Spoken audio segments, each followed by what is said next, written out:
With the pinky.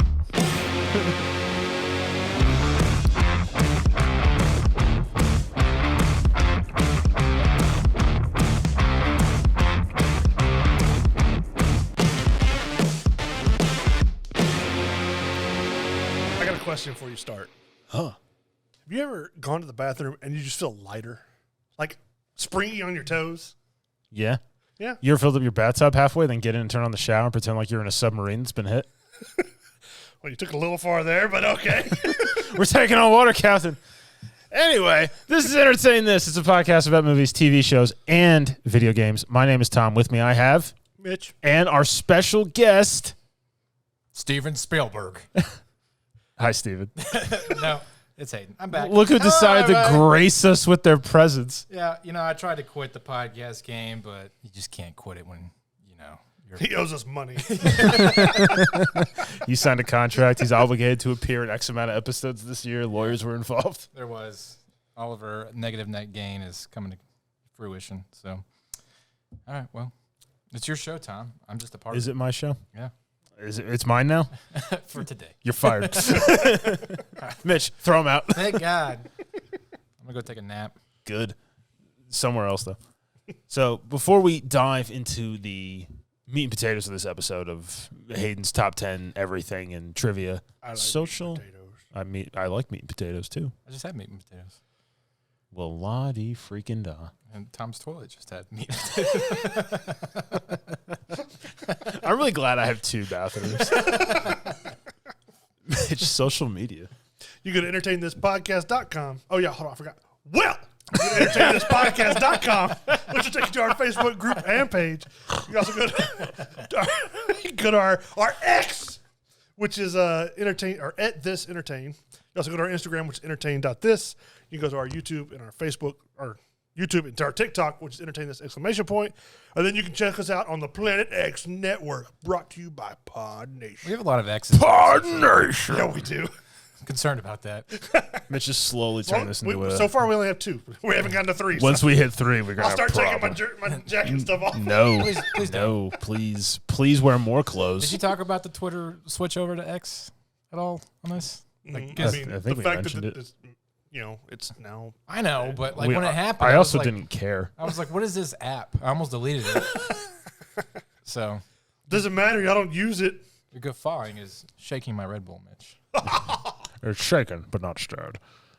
So, the meat and potatoes of this episode, several episodes ago, we did my top 10 movies, TV shows, and video games. Mitch had done his top 10 sames.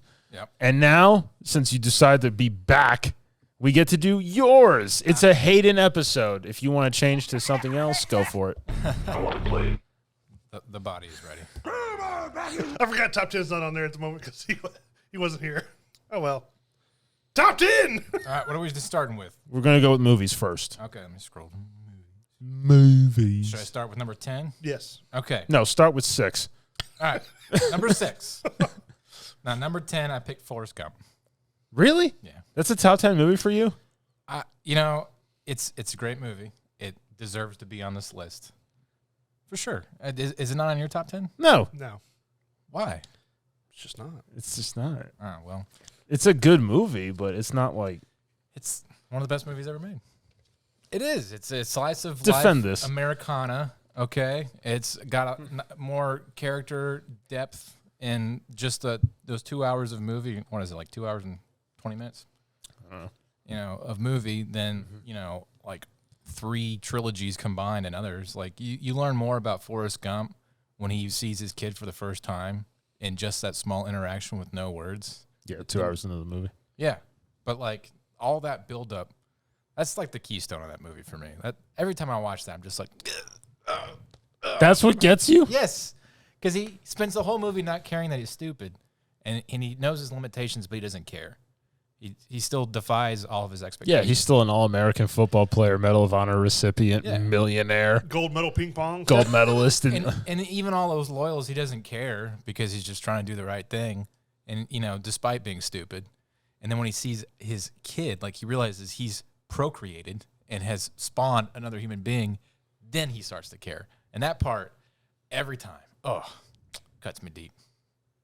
Is he like me? Yeah, but he doesn't say it like that. He says like, he does a little like lip quiver in the eye thing. I'm just like, oh, he takes a step back and everything. Cuts me deep. Huh. Yeah. That's why we call him Simple Brandon. Make fun of me all you want. Please help me. It's an Oscar-winning movie. You know, It is. No, you Simple Jack now. But on neither mine or Tom's list do we have any Tom Hanks movies, actually. no Tom Hanks movie broke the top 10 for us. Really, you don't have Saving Private Ryan on there yet? No. Well, this is the right top 10 list if you're interested. So. Yeah, here we go. We missed this. Yeah, where were you? Go back. Please no. There was nothing out there. All right. So do I just keep with movies or do I move on to something else? No, movies. We go through the 10. We go through Okay. the whole list Number 9, Count of Monte Cristo. with Jim Caviezel. That's a good movie. Not what you wrote down. You said to change. Oh, yeah. I had some replacements in there. You're right. So Princess Mononoke. I changed that one out because I was doing a lot of anime for TV, and I was like, I can't talk about anime without having Studio Ghibli films in there. Princess Mononoke is like the best Studio Ghibli. It's probably the best anime movie, ever. So, have you not seen that movie? I haven't seen this one yet. Princess Mononoke is amazing. It's got the best, Is this what, Miyazaki? Miyazaki. It's got the best, so Miyazaki is a purist. He has to everything has to be hand drawn. It can't be having any computer, assistance whatsoever. And it's quite good. I watch it at least once a year. That's how I do my rankings. Is if I will see something consistently, then I'm going to put it on my top 10. Okay. So, yeah. All right, number 8, Blade Runner. Yeah, I'm not surprised that made it to your top 10. Now you're talking about the original, correct? Oh yeah. Yeah. I figured that, but I just want to make sure. Not with older, I want my family back, Harrison Ford. I like 2049. I think that if you're a true fan of the original Blade Runner, you'd appreciate the sequel. Okay. But the original being, way ahead of its time. That's why it probably didn't do very well. The novelty of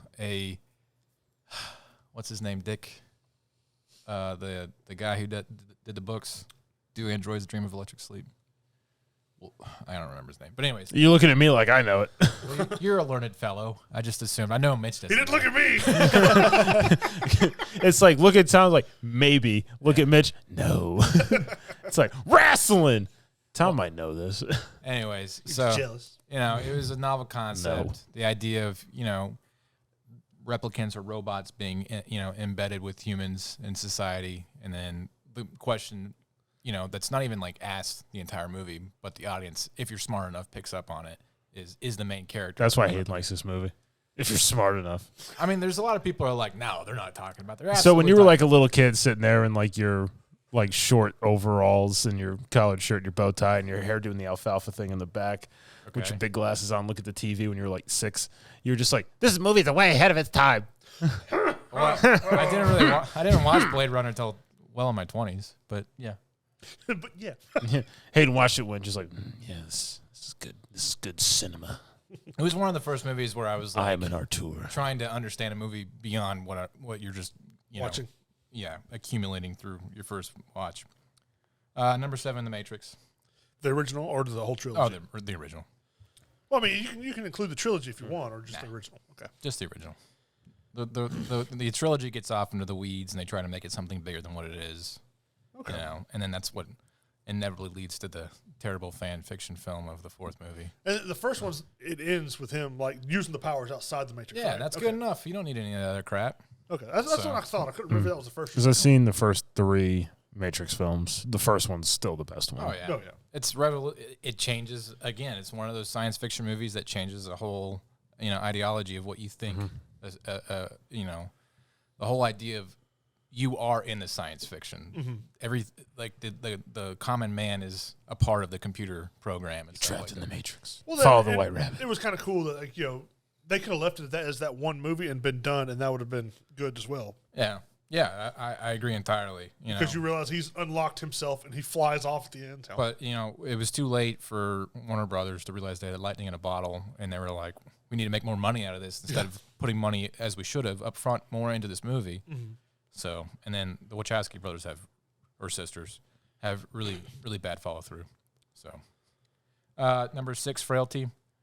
What is this movie? I never heard of this movie. Bill Paxton's I think his only directorial debut. Okay. And I think he got an Oscar for it, but it's got Matthew McConaughey in it. Yeah, all I right. don't know this movie. And All right. Booth, Powers Booth. Powers Booth? Yep. Yeah. He's Curly in it. Bill from Yep. Tombstone. He's the antagonist of this movie. Mm-hmm. Great movie. You know, you're kind of, it's one of those movies where you're led to believe a certain thing, and then What's it about? I don't think I've ever seen it. so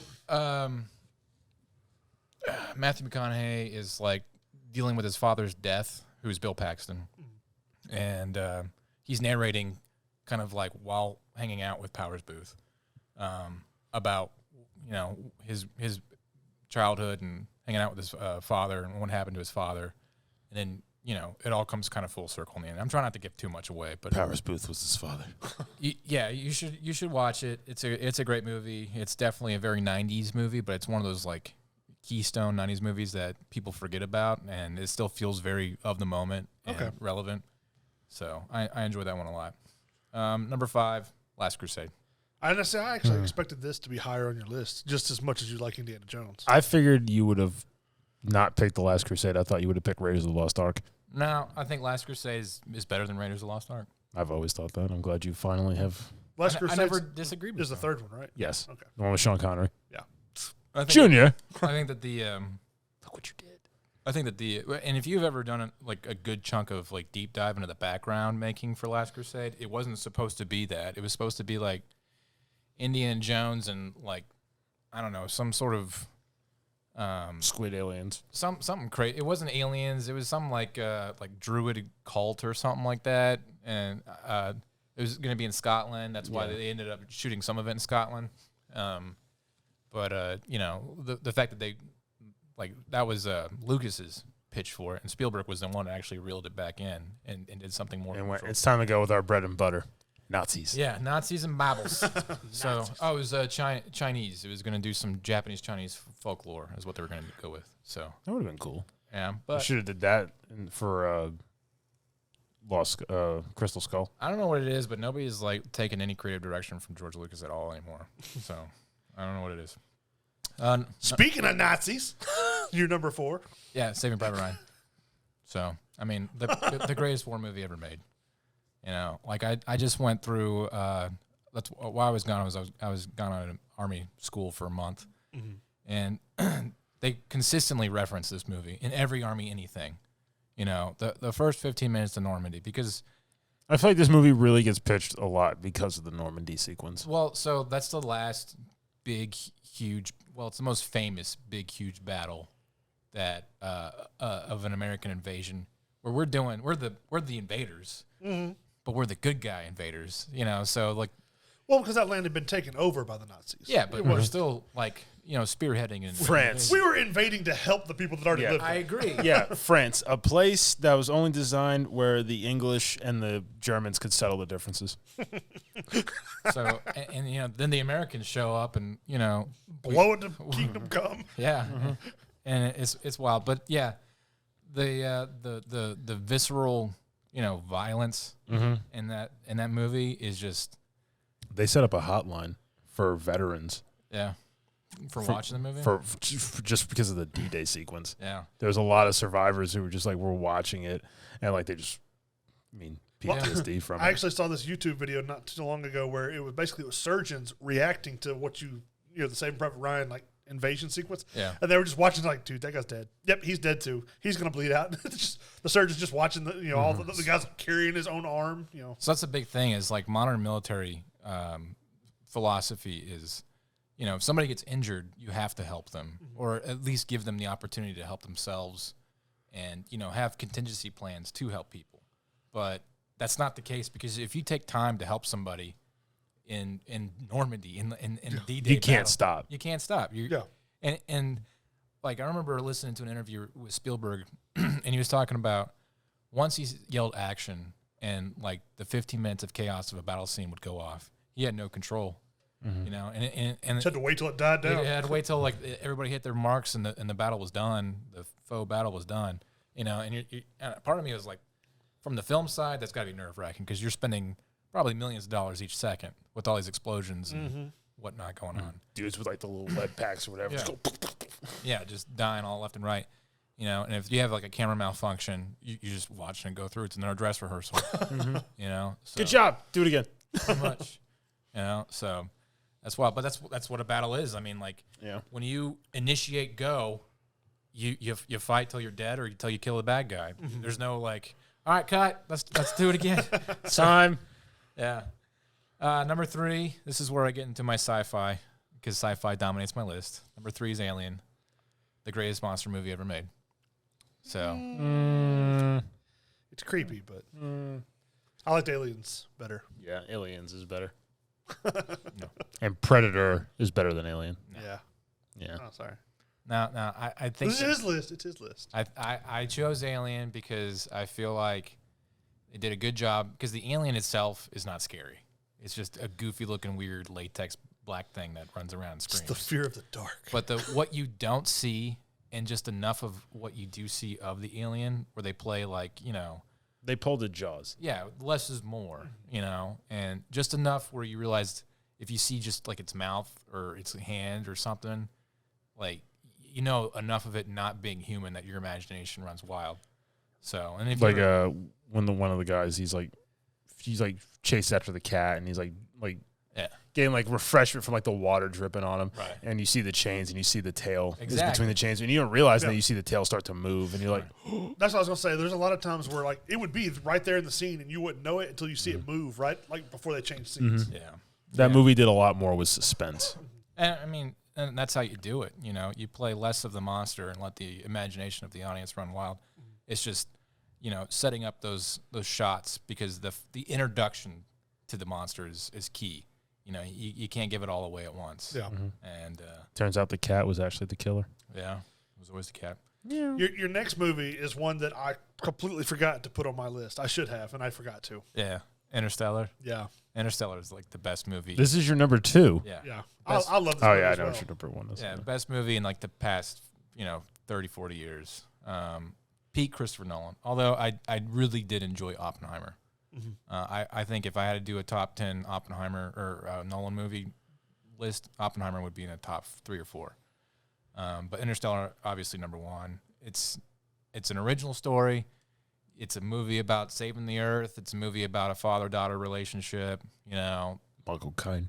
Yeah, Michael Caine's in it. The best score. Like, you see, like, the score for Interstellar and all these inspirational TED Talk videos all the time. It's almost to the point where, like, stop doing that. You're taking away from the movie when you do that, You're diluting the film. Well, they actually experimented with physics to make Yeah. the scenes.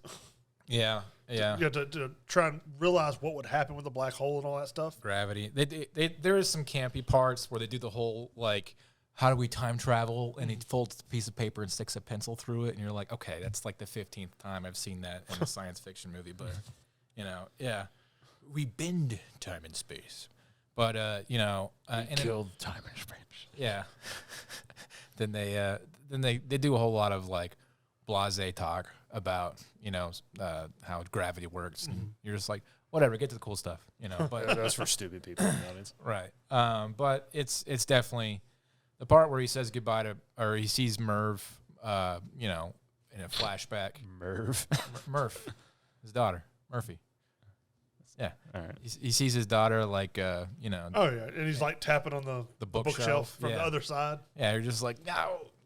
That part gets And you. then just Yeah. the meme of him sitting there. Yeah. He starts like. Well, that's crying. because he realizes he's lost like 40-something years, because when they're on that other planet, and what's cool is like you actually can hear the beat if you watch, like, go back and watch it, and they planned it to where every time it like ticks, that's another year that he's just missing while he's on this planet. Yeah. And it's going.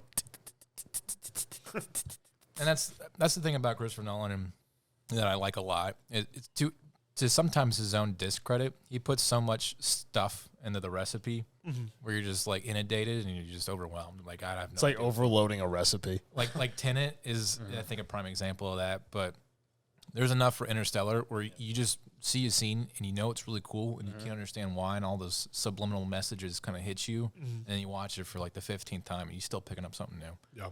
So And then Hayden's #1 film. Dun, And dun, dun, dun. 2001: A Space Odyssey. Yeah, no one should be shocked. So greatest science fiction movie ever made. Greatest movie ever made. So, I mean, You've made me watch it. I just can't agree with you. well, but I get that's it. on you. I get it. What are you doing? It's old, but it's like You spend 20 minutes going, why am I looking at a kaleidoscope? yeah. Yeah, and just I mean, it's definitely like you. There's parts of the movie where you're supposed to turn your brain off and just experience. If you time up the drugs just right. Yeah. that's like playing Dark Side of the Moon with like Wizard of Oz. Yeah. So, but it's the predecessor to science fiction. It basically, set the foreground for what like a space. You could call it a cosmic horror almost. It's more of like I don't know what's going on, but I'm creeped out kind of feeling. That's what science fiction in space should be like. And I think all the great space science fiction movies have that feeling at some point. So, yeah. Onto your TV. All right, TV. History began on July 4th, 1776.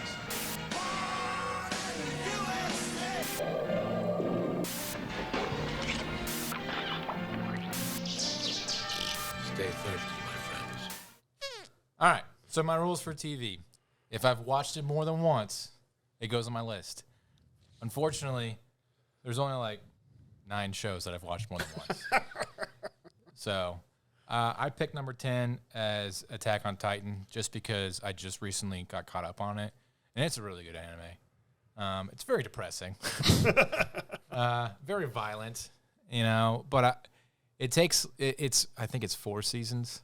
And I like the fact that it's a show about kids that they don't stay kids the entire time. Each season they significantly grow older and to the point where they're adults. And you don't feel like you're stuck in Naruto where he's like a child for 18 seasons or whatever. So, and there's significant plot exposition between each season that, there's always something going on. There is a lot of, come on, get to the point already, because people are standing around talking and yelling at each other. But it's not as bad as like Dragon Ball Z or something like that. And even still, they, the mystery of what's going on, and then there's mysteries layered on top of that keep you going. And by the time you get to where the show is right now, you feel pretty satisfied with what's going on. So, number 9, Chernobyl. I've seen this. That's a great show. I've seen it probably 3 times. You have? I've only seen it the one time through. I want to watch it again. That's some of the best television like the last 10 years. Yeah.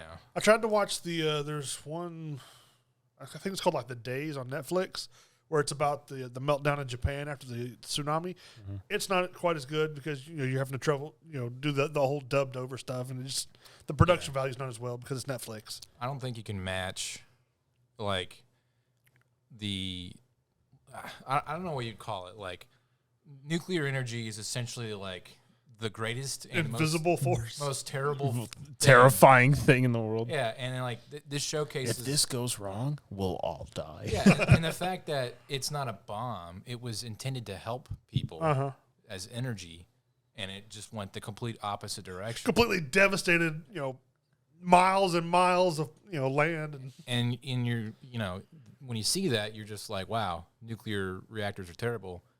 But then they bring it out of you. You start asking the question, like, well, how did it come to this? And then the governmental conspiracies and the Soviet government covering up itself and trying to save face. Yeah. It ends up becoming a battle of pride, and to the point it's not 300 Runkin. Yeah. It's 15,000.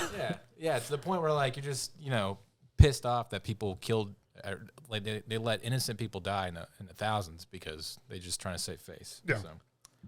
What's the Runkin? 3 points. Not great, not terrible. Number 8 is Outlaw Star. What is Outlaw Star? It's an anime. It's a 1-season, one-off. It's really good. From the 90s, early 2000s, 90s, and it's about people on a spaceship, trying to be space pirates and fight people. Okay. But I like anime space kind of operas because I feel like they go far off of the beaten path of what a Western space kind of story would be. Okay. That it feels fresh and new.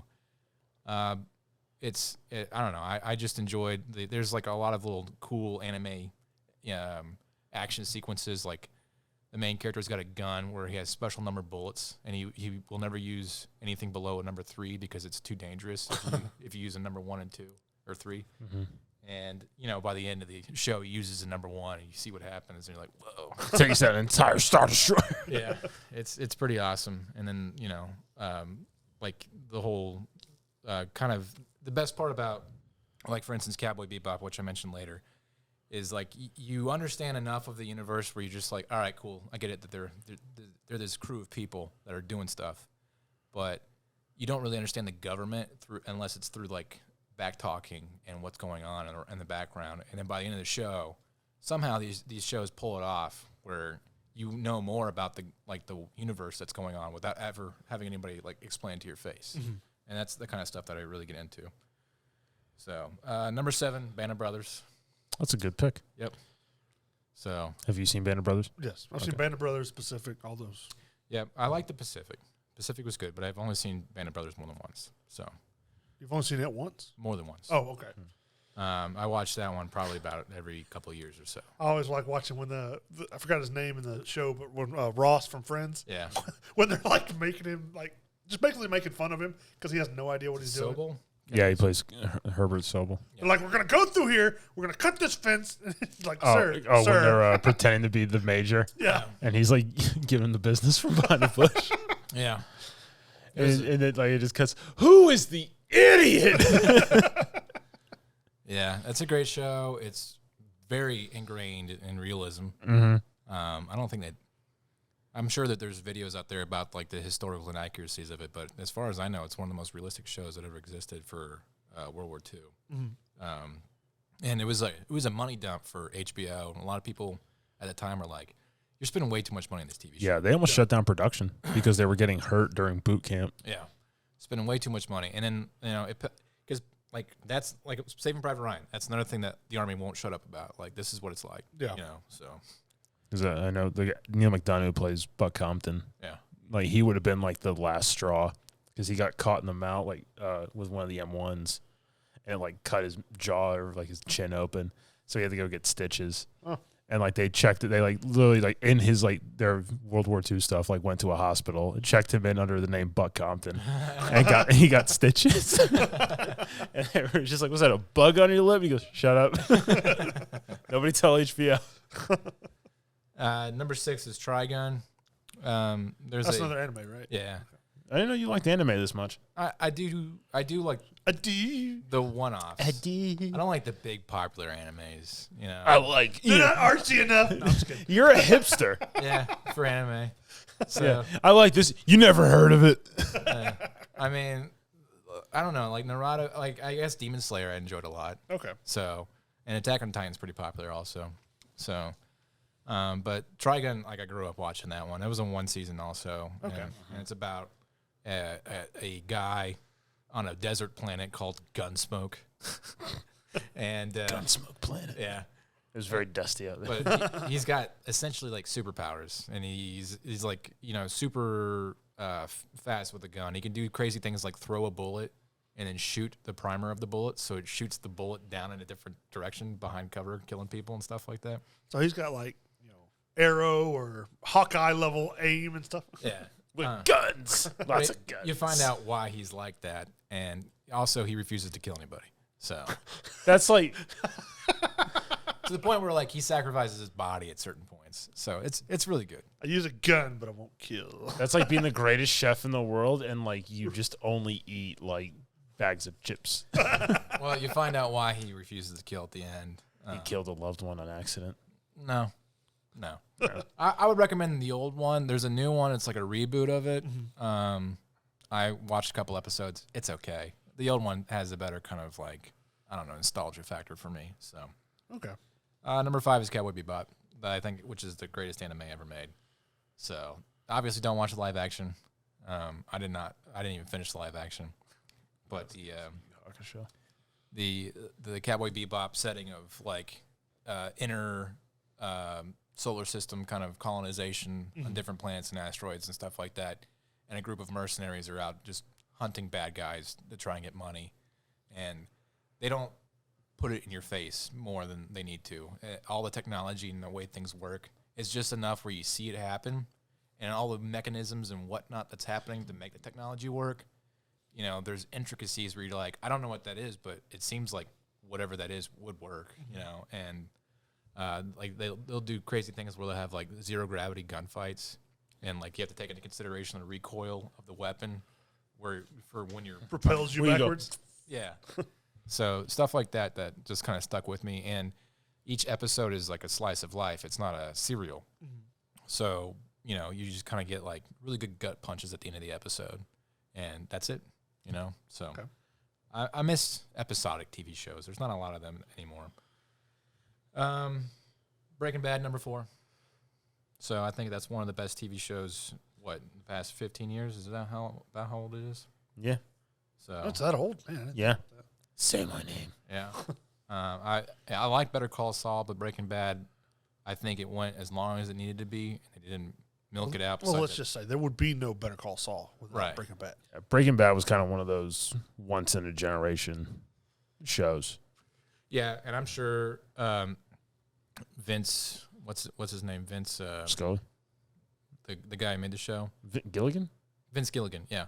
I'm sure that he was begged by AMC to like Keep going. keep Walter White alive, have a spinoff or whatever. Mm-hmm. And he was just like, nope.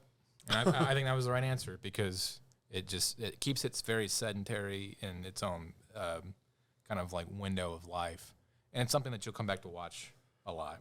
So, number 3, if I can get my phone unlocked. The biggest missed bit though in Breaking Bad, I feel like that they could have did would have been like the funniest thing in the world when Hank is sitting there on the John and he's looking at the book and he figures out Walter White is Heisenberg and like he just like looks up and it cuts. All they had to do is go bloop. I'm sure there's a video of that somewhere. Number 3, Seinfeld. I think it's the best sitcom of all time. That is the best sitcom of all time. I don't know what it is about Seinfeld, but it's a show about nothing. It doesn't even matter like what episode you get. You're just like Seinfeld. There's so many gags and like it is the whole point of an episode doesn't need to have a point. You'll just see them like complaining about the dumbest things like women with man hands or clothes talkers or a pirate shirt. Yeah. Or I whatever. want to be a pirate. Or the lady walking but not moving her arms. Right. Like the words double dip never that was not in the You lexicon. took a chip, you dipped it in the dip, then you took a bite, and then you dipped it again. You did the double dip. Bubble Boy. Yeah. I never could get into the show. Sorry. Well, I don't know. I'll see it like randomly on like, the YouTube things. What do they call Reels or whatever? Yeah. And I'll see it on like Why, TV. why are you wearing a cape? I'm Frank Costanza's lawyer. So, yeah, Seinfeld, greatest sitcom ever made. I watched it like last year with my wife, and we just binged it. It was great. Number 2, Firefly. I think one of the best sitcoms, or not sitcoms, science fiction TV shows.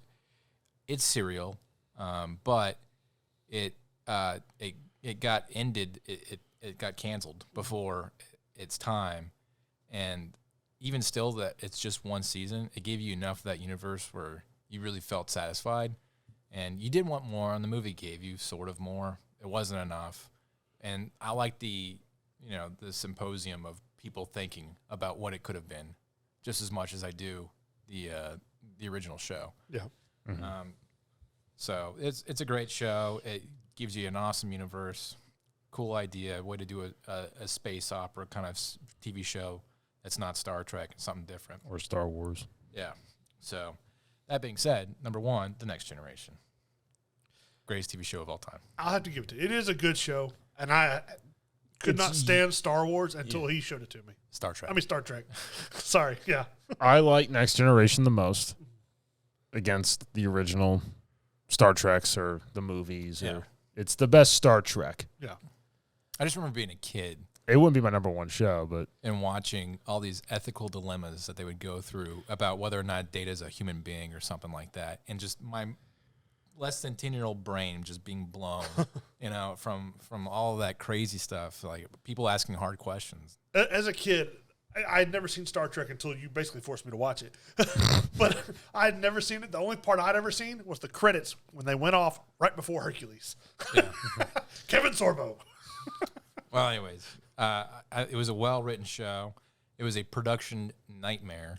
If you ever hear about how horrible they had to go through, they basically fired Gene Roddenberry from the show. Why? Like, what was? Because he tried to lampoon it. He tried to railroad it, and he was a dictator, of his craft. They're still respectful about it. Everything Star Trek to this day is still credited for Gene Roddenberry, but I mean, Patrick Stewart signed up thinking the show would get canceled after the first. He needed money. Yeah, he hated the show for a long time, and then I think about the time he was doing X-Men, he was like, this is one of the things that got me here. Yeah. So he's come around for it. Everybody soon goes, Picard! So, yeah, greatest TV show ever made. Ensign Crusher! Dr. Crusher, my quarters. Sorry, wrong one. You seem nervous, Mitch. I don't remember you having this many technical gaffes when Hayden wasn't here. Yeah, He makes me so nervous. you should be. All right, same for video games that I've played more than once.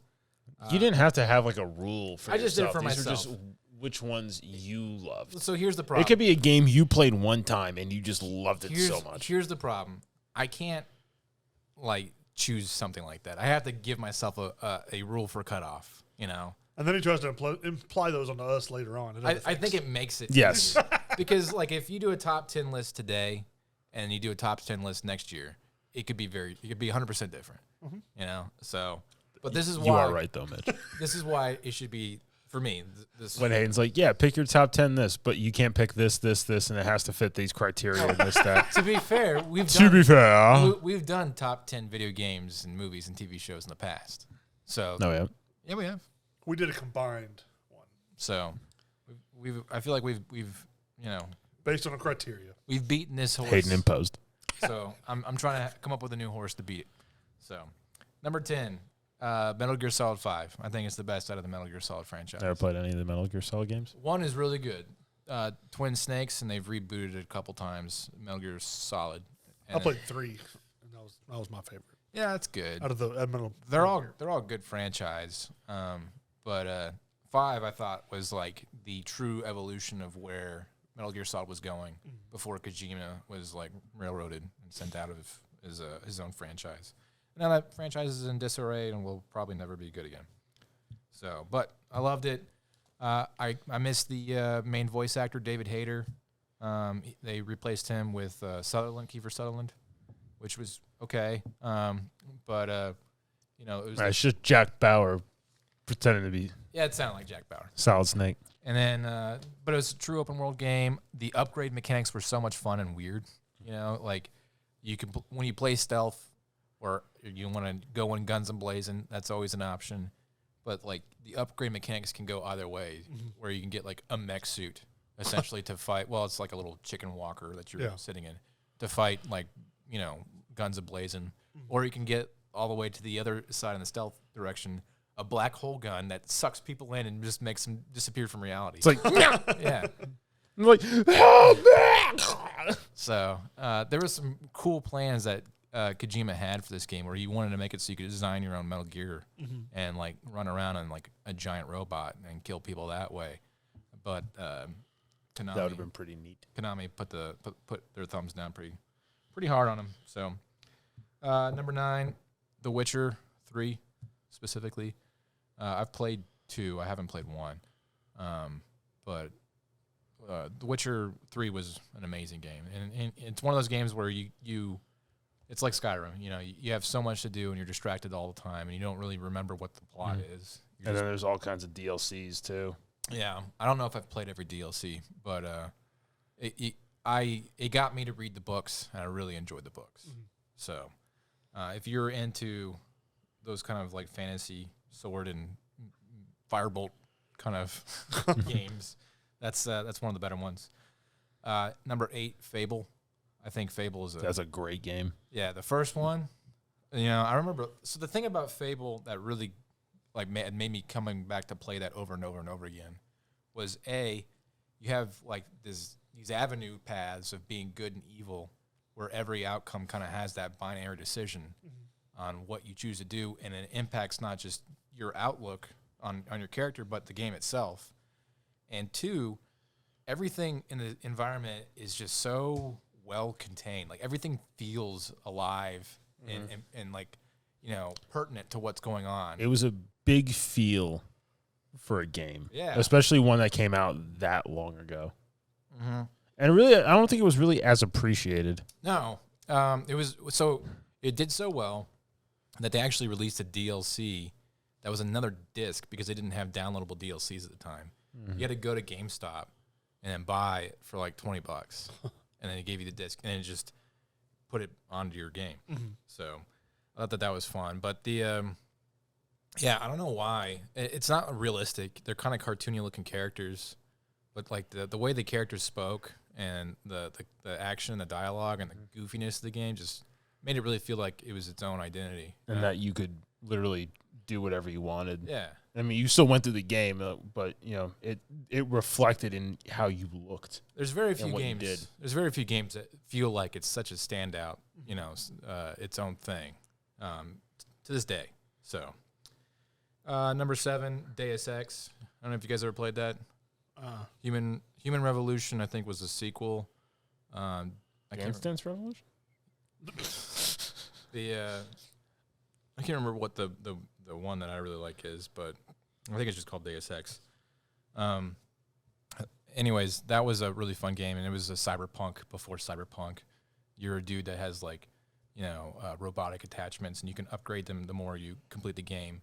And you can do stealth or action or whatever, and whatever. And it's in Detroit, so it's crime-ridden Detroit. It is crime-ridden Detroit. I feel like Hayden played as whatever. It's like, go rob this bank, and he just walked in and was like, whatever. And it's like mission complete. I played the money route, where like everything that I did would give me like access to unlocking computers and finding ways to get more money, so I could get faster upgrades and stuff like that. That was always my thing. And then I had the best gun in the game is the starter pistol, because when you put everything into it, it's like you can't be detected at all. You can just snipe people, get armored or not, they're dead. It's like when you unlock sneak, like 100. Yeah, it's a great game. I played through that game at least twice, and I enjoyed that a lot. Number 5, Halo. I think Halo 2 would be my favorite of the Halo franchise. Okay. Halo 2 is a good pick. Yeah. So Let's say Halo 2 or 3 are the best ones. Yeah, I never played 1 or 2 until last year. So I really like Halo 1, but I love it more, I think, for the story than the gameplay. Halo 2 was a great story, but great gameplay. The only people who play Halo 1 to this day are people who have played it before the other games came out, because you have a nostalgia factor. Mm-hmm. So that being said, I think Halo 2 doubles down on that. It felt like an actual sequel. And then the remastered version. Yeah, they're good. I mean, the cutscenes. Yeah, they're like beautiful. that's a movie. They're beautiful. That's like an early 2010s movie. But Halo 2 was the first like competitive shooter that I got really into. So yeah, I remember dual wielding being like, oh. So Everybody else was like, oh my god. yeah. Number 4, Resident Evil 4, the best Resident Evil game. that's where Leon Kennedy's in the village. Yeah. Yeah. That's with the weird crocodile monster. Yeah. Like if you shoot into the part where I don't know if you guys play this, but there's like I didn't play it, but I remember seeing it in like a Game Informer magazine article. Yeah, there's a level where He's like on a boat. There's a boat out in the middle of a lake, and you have to like figure out how to get to it, and then thus begins a boss fight. But if you go out on this dock and you just shoot into the water, a giant sea monster just goes, just eats you. Like I remember like just going, like I knew there was a boss fight coming because it was quiet in a big open area. So I was just taking my time kind of exploring. And I was looking in the water, and I was like, I wonder if there's anything down there. So I just shot. I screamed so loud when that thing ate me. I was scared. I was like, who thought of that? Who's the jerk? Who's the sick bum? So you did what I did when the spider scared me and grounded. Yeah. Everybody's got those moments. So, but Resident Evil 4 is a great game. Awesome upgrades mechanic system. Great inventory management system. Lots of fun. The action was awesome. The pacing between horror all the way to action, and then like it like when you forget that horror was a part of this game, it throws you right back into that. So if you've ever played far enough in the game, that dude in the oven, that's a good example. But yeah, number 3, Mass Effect. If I had to pick, I think Mass Effect 2 is the best. Well, I really like Mass Effect 3. The problem with Mass Effect 3 was the ending. So I think gameplay-wise, 3 was the best. Story, the decisions, having all of the decisions of the previous 2 games import into a third game. So, like, if you and I played the franchise, by the time I got to 3, the game would be different for me than it would be for you. Okay. And I thought that was a really cool concept. And Mass Effect is one of those franchises that has its own identifiable universe. It's very sustainable, and it feels like it's just a movie franchise that's been going on forever. Okay. And you're a part of it. Number 2, Smash Brothers. I think it's the greatest multiplayer game ever made. Because he's good at it. Because he's good at it. I still like it. I'm not the greatest at it. If Hayden was good at shooting marbles, that would have somehow ended up on here. I'm really good at tic-tac-toe. Well, you can't blame me for enjoying a game that I'm good at. So. How dare you like what you're good at? Yeah. But I do love that game. There's no plot. It's just video game characters that are iconic from Nintendo, and you beat each other up. Mm-hmm. So I did like the idea, because I was never a big fan of Street Fighter and health-based fighting games. I like the idea of knocking somebody out of a ring. And I remember playing that in 64, and I was like, that's a cool concept. And it made it a lot more fun. So, and then number 1. Surprise, surprise. I have a feeling it's going to involve Link. Maybe. It's Zelda. Yeah. Which Zelda game? So that's the problem. I just put Zelda down. It's the franchise. Yeah. It's okay to be the franchise. Ocarina of Time, I think, is probably my favorite game. It's not Skyward Sword? No. I don't like Skyward Sword that much. Ocarina of Time was probably my favorite game because that's the first. I mean, I played Link to the Past, but that's the first time I was like, Zelda's the greatest thing ever, was Ocarina of Time. However, Breath of the Wild and Tears of the Kingdom, they're a huge divergence from like the commonality of Zelda games in the past. But I can see why I did that, to try and make it a fresher franchise, and I enjoyed that a lot too. So there's some diehard Zelda fans that don't like the new stuff. I think they're all fun. So, there you go. There's my top 10 everything list. I want to play a game. Oh, crap. It's been so long since we've done this. What are we doing? Where's your buzzer? Is that going to be confusing? Yes, it is. I didn't know who was hitting what. Me. Okay. Anyways, did you watch this movie? I read a lot about it, though. Good luck. All right. All right. Here we go. We're doing trivia on the autopsy of Jane Doe. It's a horror movie Yep. that Tom paid $10 when he could have watched it for free on Tubi. I don't have Tubi. I didn't know about Tubi. Tubi's free on. Yeah. So. Yeah, well. Now he owns the movie. Oh, Yeah. Anyways, we will start with number 1. Where do they first find Jane Doe's body? Half buried in the basement. Yes. I guess I should start marking these down. yeah, you should. Let's see. Tom, 1 point. Yeah.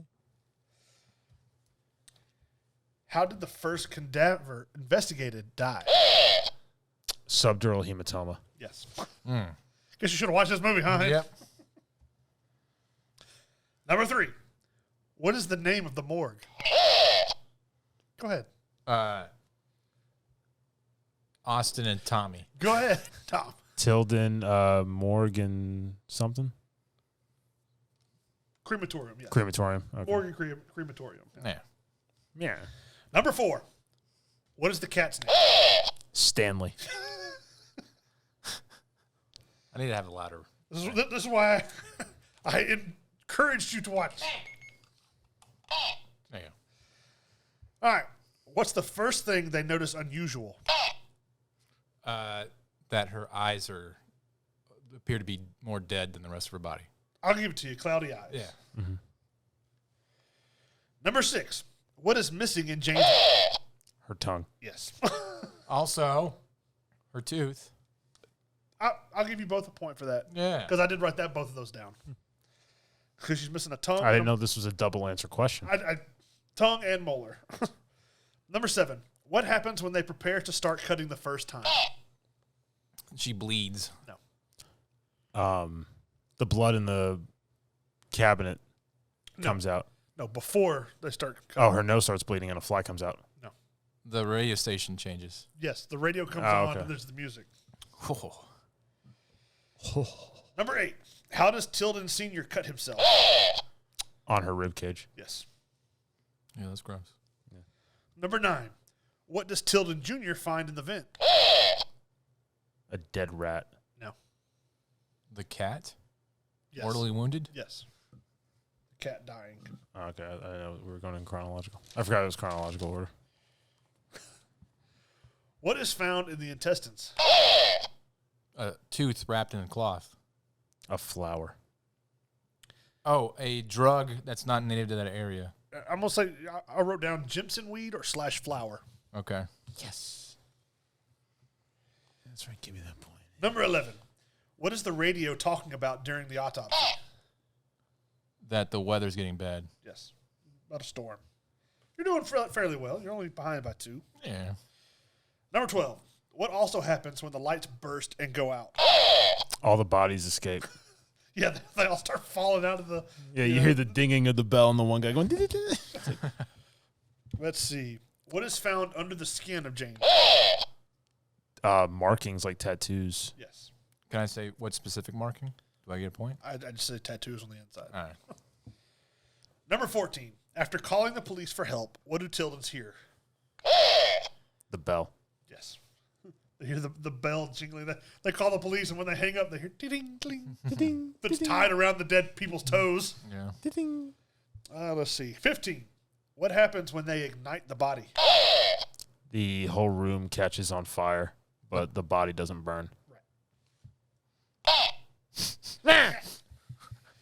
Number 16. When stuck on the elevator, they attack the cadaver. They kill his girlfriend.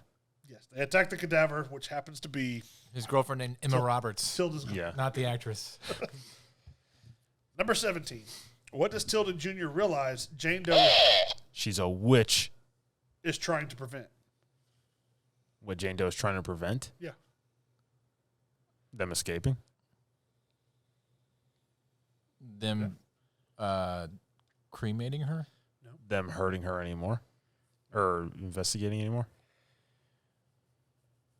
Kinda.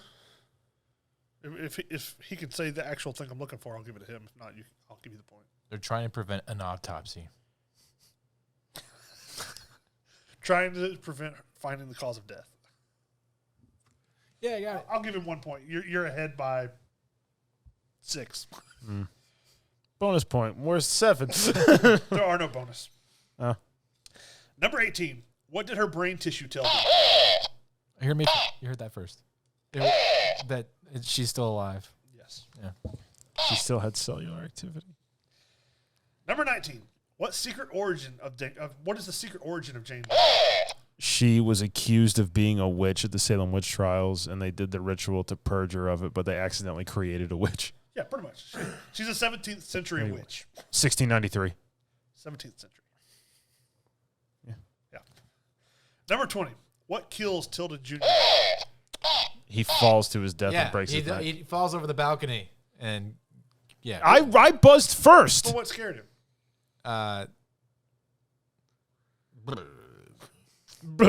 That's how he dies, but what scared him? His girlfriend is a zombie. His dad. Yes. All right. And that's it. That's all. Woo! I lost. So We're back. what's his punishment to I add don't to the know. other ones? I didn't expect to win. I don't know. Oh, let's see what we can find here. Mitch, tell him what he's won, though, with his absences. Oh yeah, we contacted social media. We talked to some of the other podcasts on Planet X Network. Oh, great. We're gonna look here and let me pull it up and tell you the ones that you're gonna have to watch for missing episodes. Okay. You have to watch. Well, did I scroll too far? You can't find it? That's not. Oh no, I'm looking. Oh, well, you ready for my punishment? Yeah. You have to watch Strays, In theaters? the 1991 movie. Okay. It's about killer cats. All right. You have a lot of punishments. You're gonna have your own episode. Strays, 1991. Prepare yourself, Hayden Brandon. Recommended by our fellow podcast on the Planet X network. You have to watch Chairman of the Board. Chairman. Chairman. Starring Carrot Top. Oh, man. Leprechaun 5 in the Hood. I think we watched that. No. No. All right, fine. But you're going to. And The Baby, which is a 1973 film. The baby. Yeah. Baby. That's just the cover of it. Have you guys seen Only Murders in the Building? No. There's for season 3, they're trying to do a musical about a murderous baby, and people are like, "Babies don't murder people." Well, that concludes Hayden's Grand Return episode. Just say you enjoy being back. Yeah, Punished 4 times. it's great being back, guys. Welcome back, buddy. So, Anyway, I'm Tom. With me, I had Mitch. and Hayden. we were entertained this. So, hope you enjoyed the episode. Mitch, play us out. Laugh it up. I told you to watch the movie. Suck.